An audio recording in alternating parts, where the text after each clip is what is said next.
watching that game, I couldn't help but feel like I time warped back to 1997, and it's Curtis Enos and Aaron Harris just running over opponents. Journey Brown, obviously leading the way with 202 yards and touchdowns, and I was only on 16 carries, so had nearly hit 100 yards himself, and had a touchdown on 15 carries alone. And then, of course, Ricky Slade also bust off a huge run, and then Devin also ended up in the end zone. So, the Lawn Boys certainly lived up. And I'm trying to pulling up the box score real quick, because they ran something about 439 yards rushing off the top of my head. Might be more than that. I think it's 400. I was going to say 396 comes to sorry, mind, but 396. Sorry, I was thinking of Memphis's passing yards. They had I tend to remember 479. stats. And Penn State has yards rushed, almost 400 yards. But they controlled. The offensive line, as horrible as they were in pass protection, they did a hell of a job opening up lanes for the Lawn Boys to run through and around people. And my God, it was a treat to watch. And I'll say hats off to Memphis. Their offense was very prolific. Brady White's a heck of a quarterback, and of course their receivers, DeMonte Coxey especially, are studs, and they did a good job. Kind of dinking and dunking the way down the field. But credit to the Penn State defense, though. When Memphis was marching, a lot of times when they got into the red zone, they or even outside of it, they bottled up and managed to hold them to field goals. They ended up kicking 6 field goals, which is credit to Riley Patterson. He's going to be kicking on Sundays very soon. Went 6 for 6, but they did a good job keeping Memphis out of the end zone, despite the fact they got lit up.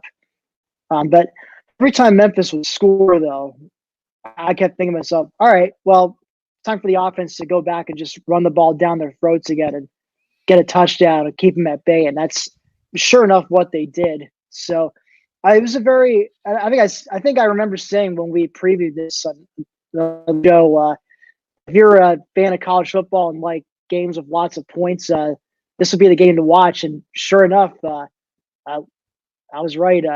53-39 is your final, and it was the highest scoring Cotton Bowl in history. And the 53 points were also the school record for Penn State in number of points scored in a bowl game. The only other time they had hit 50 plus points in a bowl game was the 1989 Holiday Bowl against BYU, which I believe you can find it on YouTube.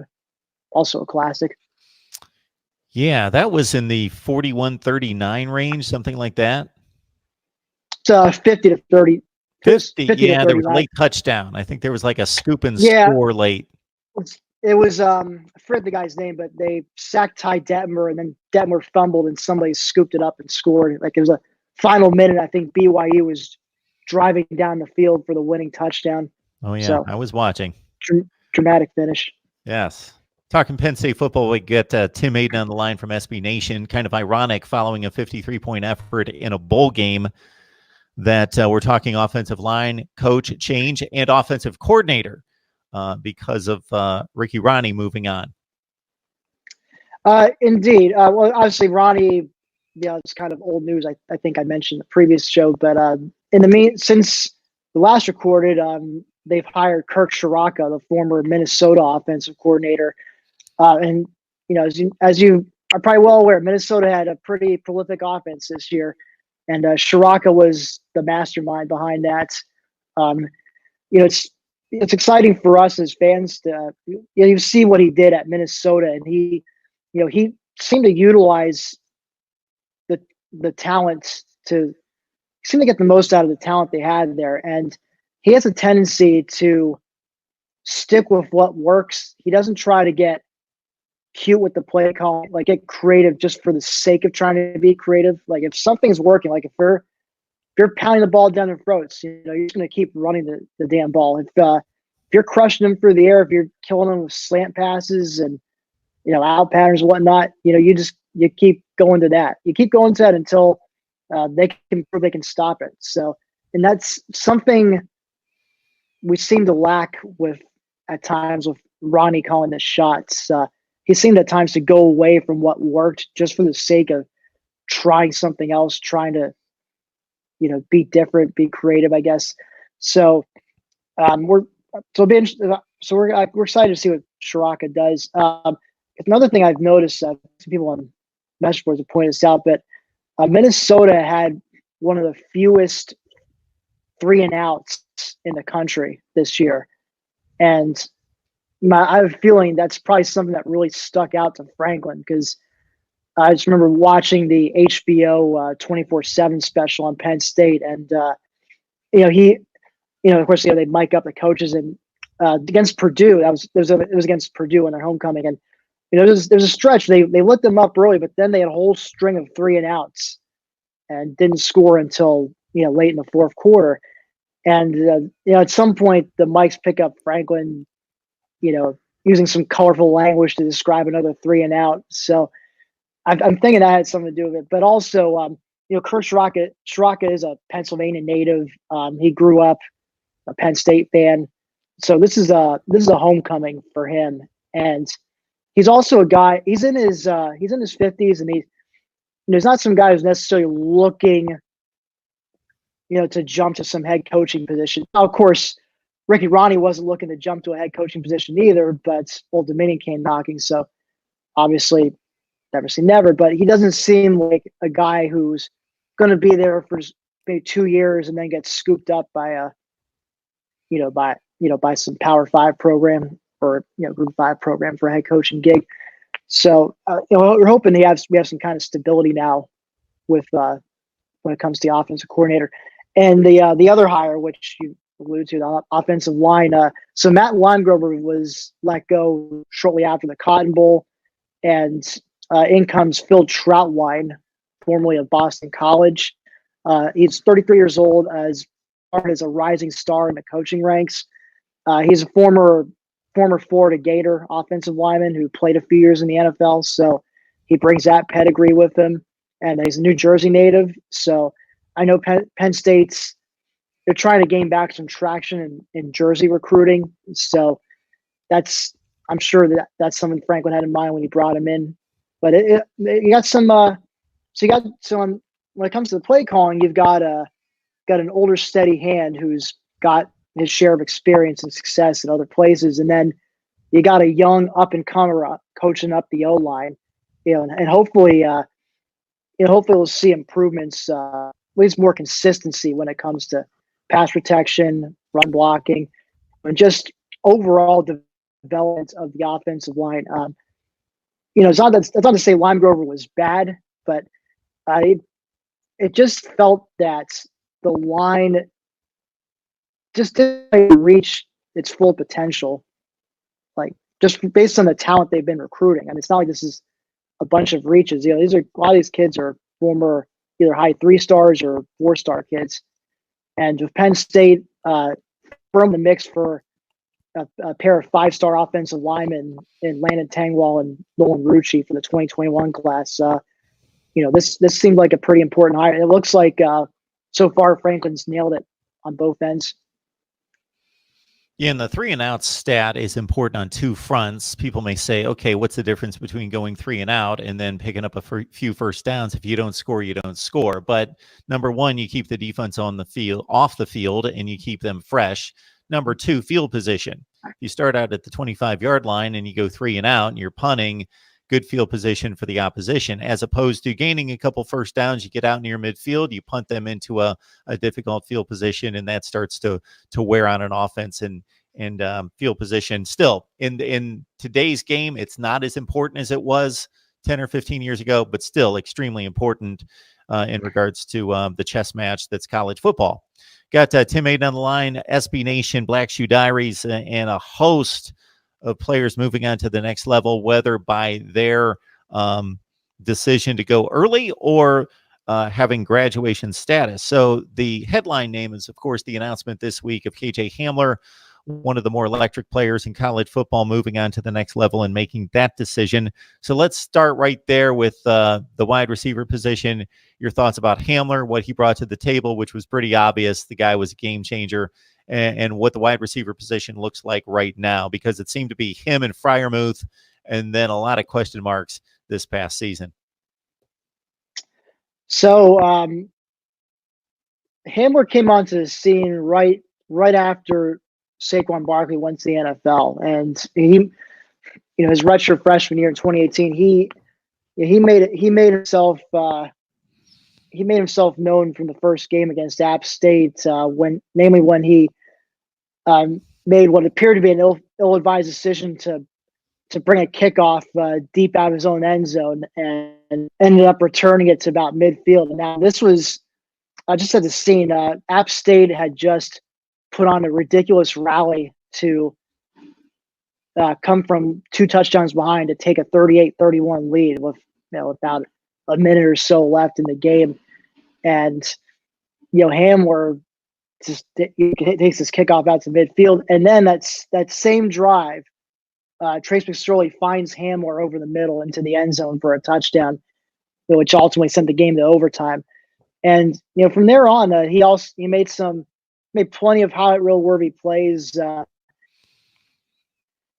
Against Ohio State, he had a 3-yard screen pass touchdown, and Chris Fowler's famed "they're never going to catch him" call. And so, and then this year, I think what stuck out to me was the game at Maryland, when catches like a slant over the middle, and then he proceeds to break a tackle, stay on his feet, and then he's got a Maryland defender right in front of him. He spends the next 10, 20 yards just high stepping and jitterbugging and salsa dancing, whatever we want to call it, around him, not around him, but just in front of him, and then ultimately moves around him to get to the end zone untouched, and just he meant so much to the offense. He was obviously a great safe valve for Sean Clifford, him and Freiermuth, but especially Hamler was the guy he sought to go to a lot.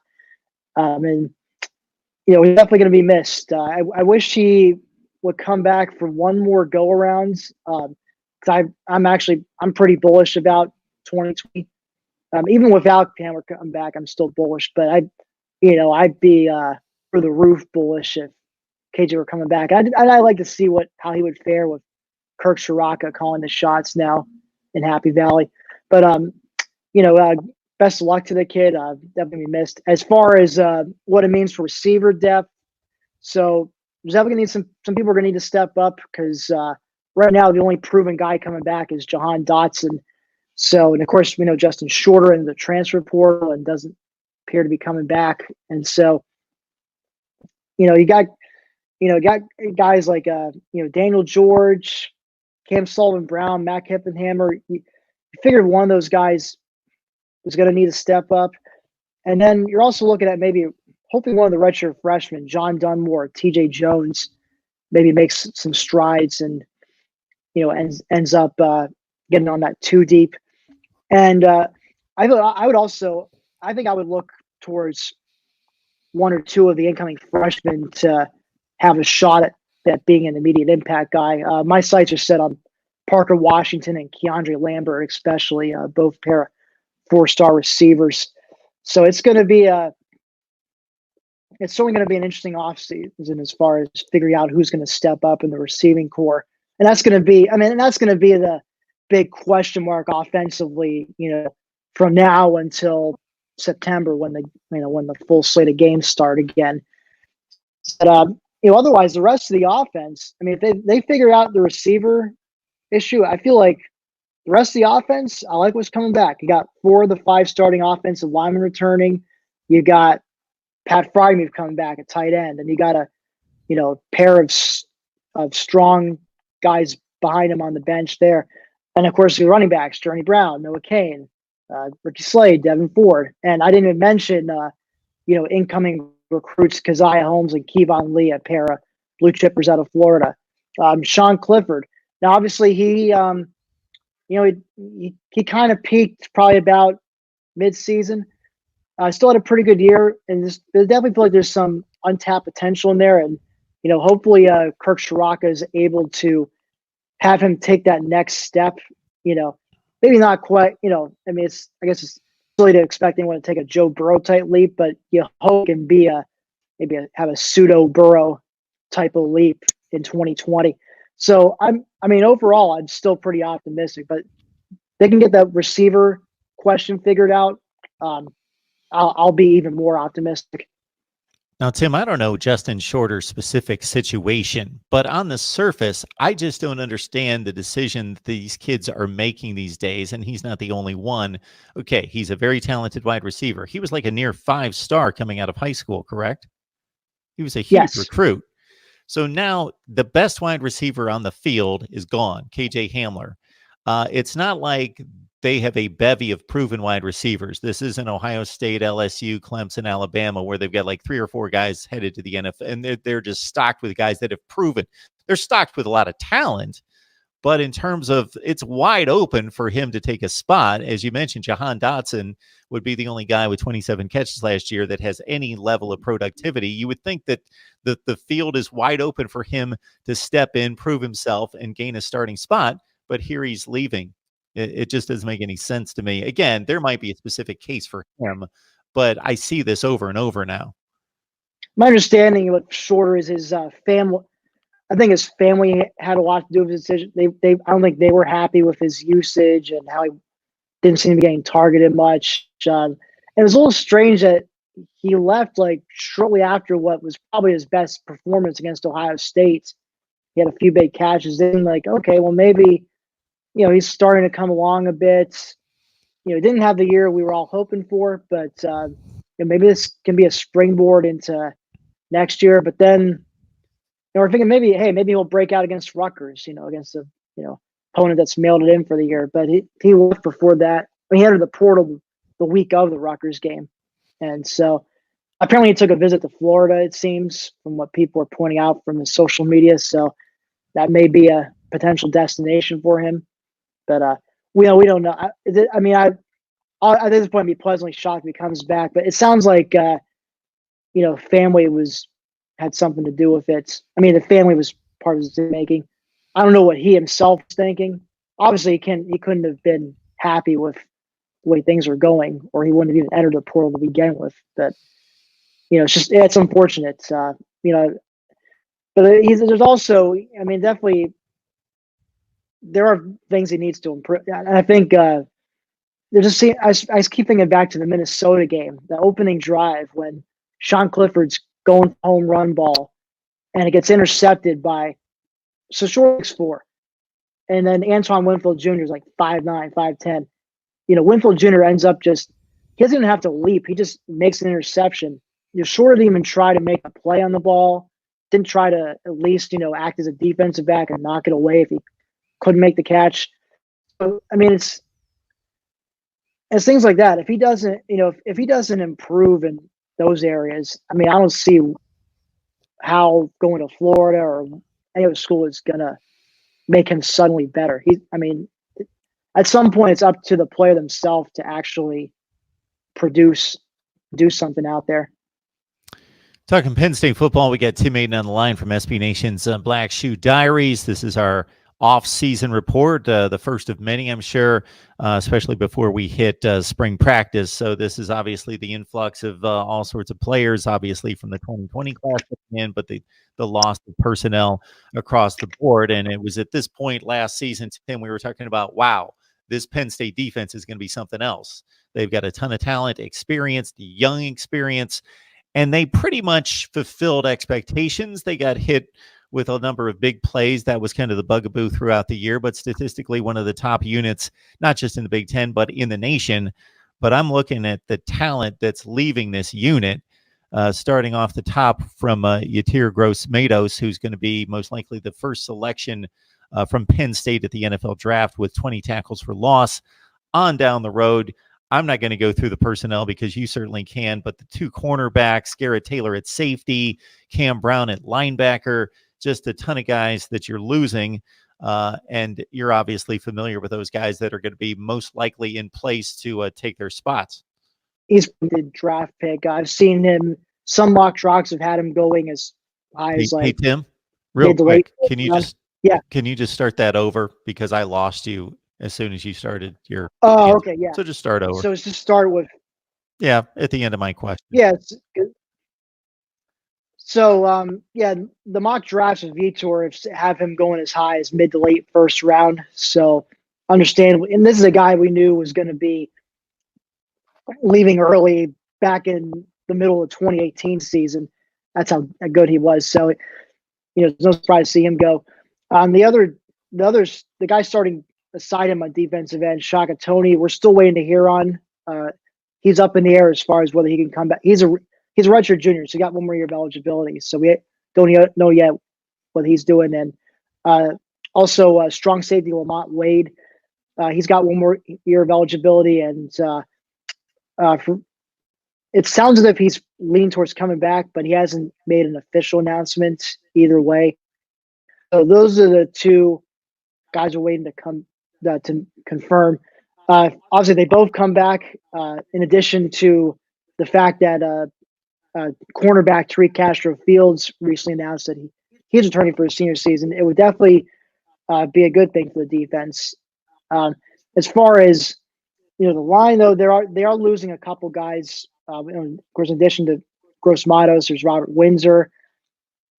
As far as who steps up, I'd say look for guys like PJ Mustipher, Fred Hansard on the defensive tackle. I think Jason Owe is ready to claim a starting spot on one of the defensive end areas. He's proven himself as a strong pass rusher. He's gotten some nice sacks, which have forced some fumbles. And I think the next step for him, obviously, to start is to be better in handling the run game. But I think another off season I think will help him out in that perspective. So as far as who else, Adisa Isaac's another name to watch at defensive end, especially if Shaka Tony goes, he might take down the other starting spot. He was a freshman this year who saw some playing time at times, and he's flashed just like Owe. He's got that ability to get to the quarterback. So he's a very, very fast guy. So it's I think like with Owe, just gotta become a more complete package and also be able to handle the run game. So there's probably gonna be a couple of question marks there. Linebacker, yeah, they lose Cam Brown and Jan Johnson to graduation, but I'm pretty bullish about the linebackers because they've got a ton of talent behind them. Freshman Brandon Smith, who he's done a lot of action on special teams, but is also in the amount of playing time he's gotten at linebacker showcased his hard-hitting ability and speed. And I get excited just thinking about him either starting or being a huge part of the rotation in 2020. And Ellis Brooks, I think, is going to step in at the middle linebacker spot where Jan Johnson used to be. And of course, Micah Parsons, obviously. I mean, I went through this whole show without mentioning Micah, and what a stellar performance in the Cotton Bowl. 14 tackles, forced a couple fumbles. He was just a menace in the backfield against those guys, against Memphis, and to have him back for another year, probably his last year, but to have him back for one more year. People were joking about starting a Micah Parsons hype train. I'd be all aboard that train, quite frankly. I hope he lights it up enough to get an invite to New City next year. So, and as far as the secondary, I touched on the safeties. They lose John Reed at corner, but it's like they get Tariq Castro Fields back, and while he didn't have the performance we're hoping he'd have this season, but just from a pure depth standpoint, it's good to get him back. If anything, it's good for depth, and if he can make that leap, from junior to senior year, great. If not, there's some, we got guys like Keaton Ellis, Marquise Wilson, Trent Gordon, ready to step up and take over a starting spot. All those guys flashed at times as freshmen, and it's Marquise Wilson actually had the critical interception in the bowl game that basically ended Memphis's hopes of a comeback. So it's definitely secondary. Overall, this pretty bullish on. The safeties is going to be a bit of a question mark. Now Garrett Taylor's graduating, and while I won't say he's not irreplaceable, but there was definitely a lack of depth behind him. It's Jonathan Sutherland right now, and Tyler Rudolph, Jaquan Brisker. Those are a few guys to keep an eye on as far as who will take over his starting spots. And of course, Lamont Wade, we're still haven't confirmed either way. So safety's a bit of a question mark there. And of course, the way they looked this year too that was probably one of the weaker parts of the defense. So, if they can get safety play figured out in the offseason, that'll obviously go a long way towards having a special year in 2020.